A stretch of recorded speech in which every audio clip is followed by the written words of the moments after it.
নম্বর চ্যাপ্টারের যে লাস্ট যে কবিতাটা রয়েছে সেটা সেই কবিতা নিয়ে আমরা আজ ডিসকাস করব, যেটার নাম হচ্ছে the ball poem. The ball poem কে লিখেছেন? Written by John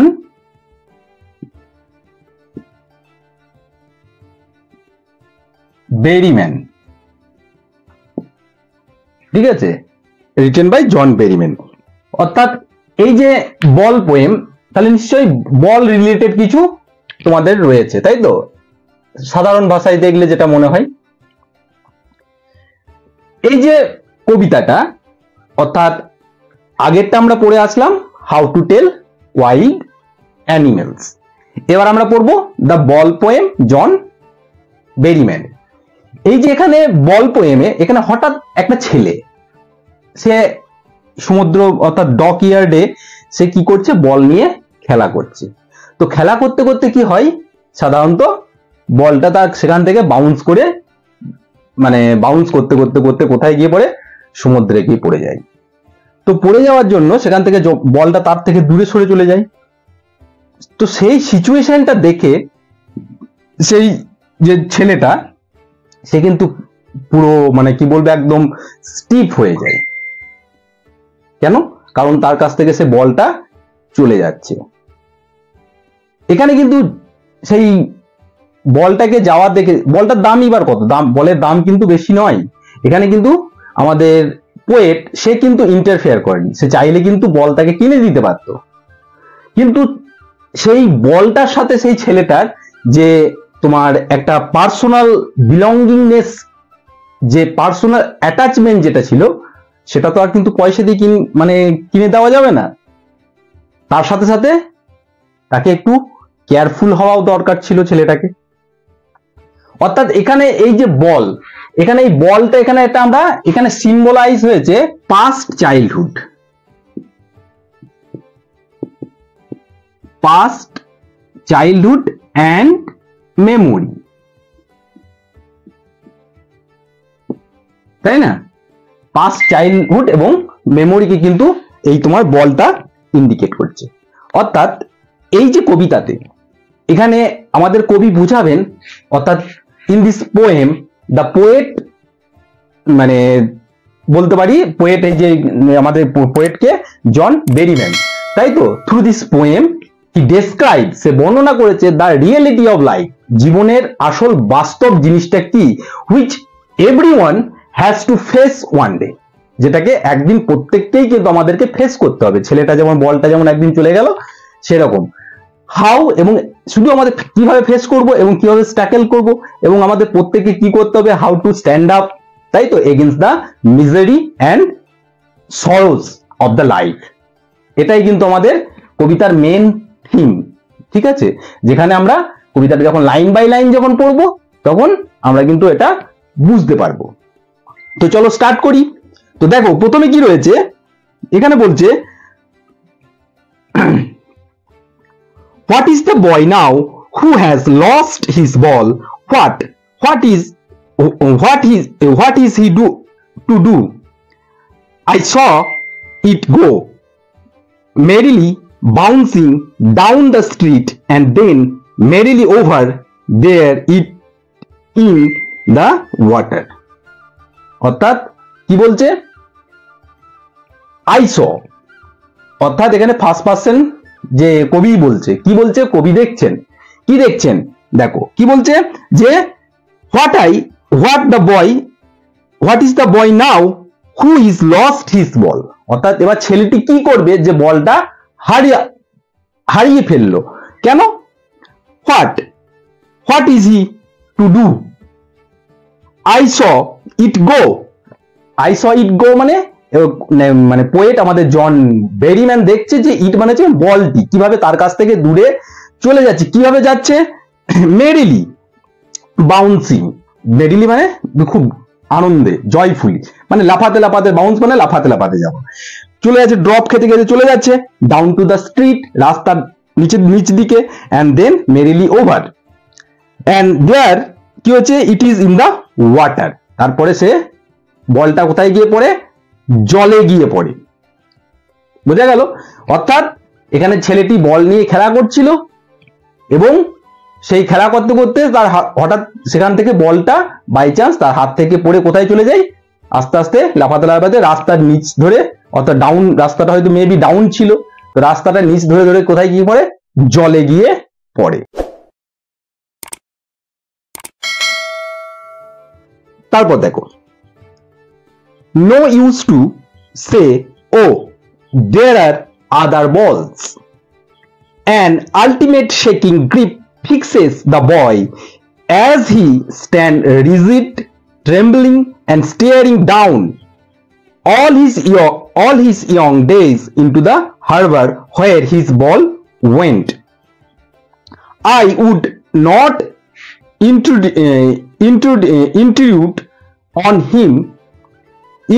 on him a dime, another ball is worthless. Now he senses first responsibility. তার মানে কি বলেছে দেখো, এখানে লাইন বাই লাইন দেখো। এখানে বলেছে অ্যাকচুয়ালি, এই আগে মিনিংটা বলিনি, তারপরে আমি বলছি এটা কি বলতে চেয়েছেন। কি বলছে, নো ইউজ টু সে, তাকে এখন যেহেতু তার বলটা চলে গিয়েছে, এখন সেই টাইমে এখন কিছু মানে তাকে বলাটা কোনো বৃথা হবে। কি হবে, দেয়ার আর আদার্স বল, যে অন্য একটা জিনিসও রয়েছে, অন্য একটা বল আছে, একটা বল হারিয়ে গিয়েছে তো কি হয়েছে, আর একটা বল তো আছে। অ্যাকচুয়ালি ব্যাপারটা দেখো, এবার কেন অন্য বলটা তার কাছে ইউজলেস, সেই বলটাই তার কাছে কেন, কারণ সেই বলটার সাথে সে খেলেছে বাচ্চাটা, সেই বলটার সাথে সে বড় হয়েছে এবং সেই বলটার সাথে সাথে তার তো একটা পার্সোনাল অ্যাটাচমেন্ট জড়িয়ে রয়েছে, তাই না? সেই বলটার সাথে সে কি করছে, যে একটা কালেকটিভ একটা বিলঙ্গিংনেস সে ফিল করছে বাচ্চা ছেলেটা। সুতরাং তার সেই বলটাই চাই। আমাদের দেখো না, যে আমাদের সাপোজ ধরো তোমার দাদুর ব্যবহৃত একটা ঘড়ি, তাই না? ছোট থেকে হয়তো তোমার দাদুর কাছে তুমি খুব বড় হয়েছো, হ্যাঁ, খুব স্নেহের দাদু মানে তোমাকে লালন পালন করেছে, এবং তার কোনো একটা ব্যবহৃত জিনিস বা ঘড়ি বা অন্যান্য কোনো জিনিস হয়তো তোমার কাছে রয়েছে। তা বাই চান্স সেটা তোমার কাছে যদি হারিয়ে যায়, তাহলে সেই ঘড়িটার মূল্য তো বেশি নয়, তাই না? কিন্তু যেহেতু সেই জিনিসটা তোমার ব্যবহার করতো তোমার দাদু বা তোমার ছোটবেলার কোনো জিনিস, হ্যাঁ, তো সেই জিনিসটা হারিয়ে গেলে তার সেই ছোটবেলা সেই জিনিসগুলোর সাথে তুমি খেলে বড় হয়েছো, তো সেই জিনিসটার সাথে তোমার সেই অ্যাটাচমেন্ট রয়েছে, একটা বিলঙ্গিংনেস রয়েছে। সুতরাং ওই টাইপের জিনিস আমি বাজার থেকেও কিনে আনতে পারি, কিন্তু সেই জিনিসটার মধ্যে কিনে আনলে কি হবে, তার মধ্যে একটা অ্যাটাচমেন্ট জিনিসটা থাকছে না, একটা বিলঙ্গিংনেসটা থাকছে না। সুতরাং তার যে বলটা চলে গেল, তার পরিপ্রেক্ষিতে তাকে একটা নতুন বল এনে দেওয়াই যায়, কিন্তু তার সঙ্গে সেই অ্যাটাচমেন্টটা, তার বিলঙ্গিংনেসটা সেই বলের মতো, আগের বলটার মতো কিন্তু নতুন বলে থাকবে না। সেই জন্য এটা বলছে এটা useless. As he stand rigid, সেই বলটা যেহেতু চলে গেল, সে একদম, দেখো না বাচ্চা ছেলে কোনো কিছু হারিয়ে গেলে একদম যখন কান্না পায় বা যখন প্রচন্ড অ্যাংজাইটিতে ফিল করতে, একদম রিজিড হয়ে যায়, মানে ফিক্সড। অ্যান্ড ট্রেমলিং মানে যে কাঁপছে, সেকিং। অ্যান্ড স্টিয়ারিং ডাউন, যেদিকে বলটা যাচ্ছে ডাউন দ্য রোড, সেদিকে সে তাকিয়ে রয়েছে কিভাবে বলটা লাফাতে লাফাতে ম্যারিলি বাউন্স করতে করতে করতে চলে যাচ্ছে, এবং all his young days into the harbour where his ball went, তাই না? এবং আই উড নট, কি হচ্ছে, ইন্ট্রিডিউট কথাটা মানে হচ্ছে বলা যায় ইনভেট করা, অর্থাৎ আমার এখানে সে মানে আমার আই মানে এখানে পোয়েট, এখানে পোয়েট কি করছে, ইন্ট্রিডিউট করছে না, তাই তো? ইন্ট্রিডিউট করছে না কেন, ইনভেট করছে না, ইন্টারফিয়ার করছে না অন হিম। এ ডাইম মানে হচ্ছে 10 সেন্ট, অর্থাৎ ডলার, অর্থাৎ 100 সেন্ট $1 হয়, অর্থাৎ 10 সেন্ট দিলে কিন্তু একটা বল কিন্তু পাওয়া যায়। সুতরাং পোয়েট বলতেই পারে একটা বলের আর কত দাম, 10 সেন্ট, 1 ডাইম দাম, অর্থাৎ 10 সেন্ট। এটা আর এমন কি ব্যাপার, সেটা 8 বলাটা কিন্তু useless. A dime another ball is worthless, যেটা বললাম এটা কিন্তু নতুন একটা বল কেনা কিন্তু তার কাছে ওর্থলেস। নাও হি সেন্সেস ফার্স্ট রেসপন্সিবিলিটি, এবার সে বুঝতে পারছে এখানে কি, যে তার রেসপন্সিবিলিটি, তার দায়িত্বটা, এখানে সে বলটা হারানোর মধ্যে দিয়ে কিন্তু সে রিয়েলাইজ করতে পারছে। কি দায়িত্ব এখানে? এই যে মানে কি বলবো, মানে স্ট্যান্ডার্ডে কি বলতে চাইছেন, যদি একটা নতুন বল যদি আমরা কি বাচ্চাটাকে দিই, তাহলে ইট উড বি দা মানে useless to consoling the boy with a new ball, তাই তো? তাকে নিউ বল দেওয়া, কনসোল করা এটা ইউজলেস। এবং এর সাথে সাথে কি কারণ কেন ইউজলেস সেটাও আমরা ডিসকাস করলাম, কারণ এর সাথে সে পার্সোনাল অ্যাটাচমেন্ট বা বিলঙ্গিংনেস ফিল করবে না, সেই জন্য এটা ইউজলেস। এবং তার সাথে সাথে এখানে এই ইয়েতে কি শিখছে, মানে এখানে আমরা এটাও বলতে পারি, now the time has come that he would learn some responsibility. সে কিন্তু এবার কিছু তার রেসপন্সিবিলিটি শেখাও কিন্তু এবার সময় চলে এসছে। যদি সে আরো রেসপন্সিবল হতো, ঠিক আছে, তাহলে কিন্তু বলটা কিন্তু হারাতো না, তাই তো? সেই জন্য এখানে বলছে হি সেন্সেস ফার্স্ট, এখানে সে রিয়েলাইজ করতে পারছে, মানে the time has come to learn the responsibility of taking care of things like বল। এটাই কিন্তু এই সেকেন্ড ইয়েটার মধ্যে কবি আমাদেরকে, জন যে বেরিম্যান, সেটা আমাদেরকে বোঝাতে চাইলেন। In a world of possession মানে হচ্ছে তোমার কোনো কিছু ওনারশিপ, অর্থাৎ অধিকার। পিপল উইল টেক বলস, লোকেরা বল নেবে।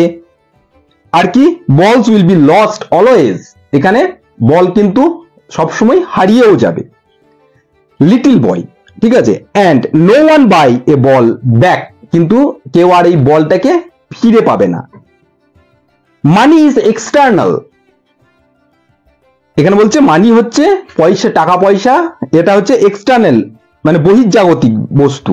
অ্যান্ড হি ইজ লার্নিং, সে শিখছে।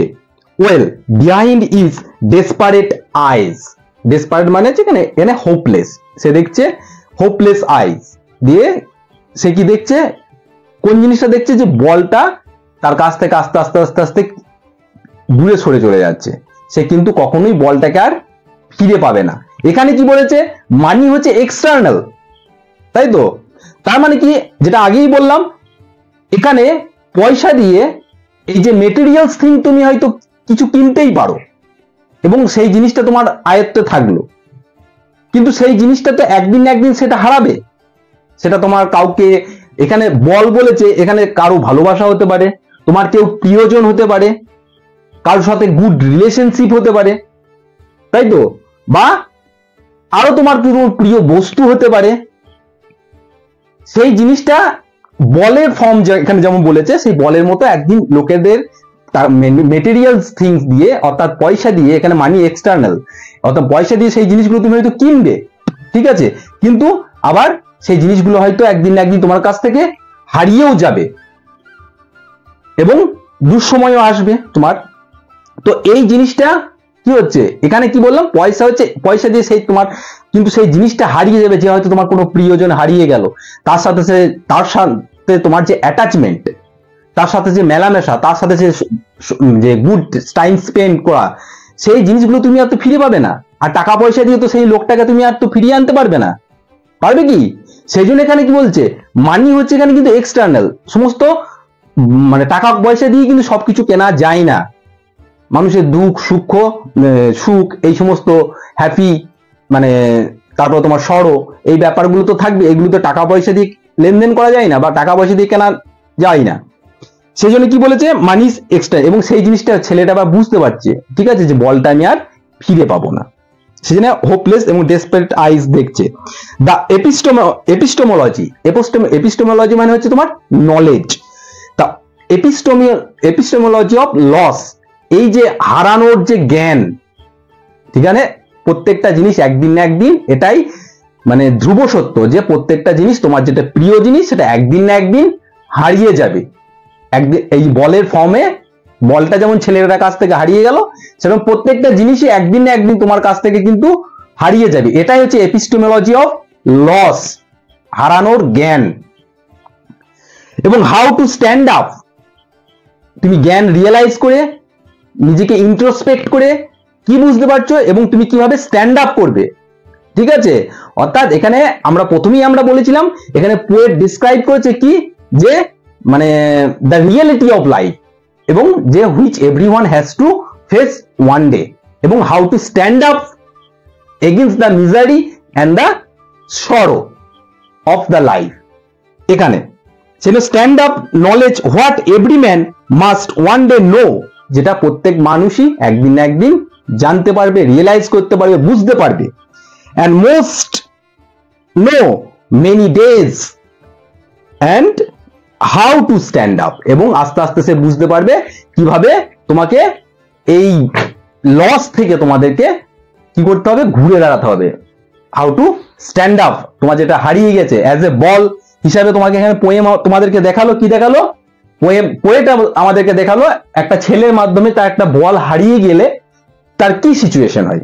ঠিক আছে, তো এই বলের থ্রু দিয়ে, অর্থাৎ এখানে বলটার সাথে এখানে ছোট্ট বাচ্চাটা কি জড়িয়ে ছিল, তার যে লস্ট চাইল্ডহুড, তার সাথে সাথে তার মেমোরি, সেটাও কিন্তু সে তার কাছ থেকে চলে গেল। সেরকম আমাদেরও প্রত্যেকের জীবনে মানে অ্যাজ এ বল হিসাবে আমাদেরও কোনো প্রিয় বস্তু, প্রিয় জিনিস, হ্যাঁ, প্রিয় পার্সন একদিন না একদিন আমাদের কাছ থেকে তারাও হারিয়ে যাবে। এবং এখানে মানি হচ্ছে কি এক্সটার্নাল, সেই পয়সা দিয়ে কিন্তু সেই জিনিসটাকে তুমি কিন্তু কখনোই আবার রিভাইভ করতে বা রিকভার করতে পারবে না। পারবে কি? পারবে না। ঠিক যেমন আমাদেরকে কবি কি বললেন, যে ছেলেটার কাছে আমি যদি পয়সাটা দিয়ে, আমি যদি বলটা যদি এবার নতুন বল আমি যদি কিনে দিই, যার দাম হচ্ছে 1 ডাইম, যার মানে হচ্ছে 10 সেন্ট, সেটা হবে it would be useless to him, তার কাছে সেটা ইউজলেস, কারণ তার সাথে সেই বলটার সাথে তার ফিলিং, পার্সোনাল অ্যাটাচমেন্ট, বিলঙ্গিংনেস সব জড়িয়ে আছে, সেই বলটার সাথেও সেই জিনিসটা চলে গেল। তো সুতরাং আমাদেরকে কি করতে হবে, এপিস্টেমোলজি অফ লস থেকে, অর্থাৎ নলেজ অফ লস কি জ্ঞান থেকে, এই যে হারিয়ে যাওয়া থেকে আমরা শিক্ষা নেব। এবং আমাদেরকে কবি এটাই বলতে চেয়েছেন যে কিভাবে এই যে হারিয়ে গিয়েছে ওখান থেকে আমাদের এভরিওয়ান হ্যাজ টু বি, মানে আমরা বলতে পারি এই যে লসটাকে everyone has to be face one day, একদিন না একদিন আমাদের এটাকে ফেস করতে হবে। এবং how to stand up and overcome the misery and sorrow আমাদের ইন আওয়ার লাইফ, এটাই আমাদের এই কবিতার মেন বিষয়বস্তু।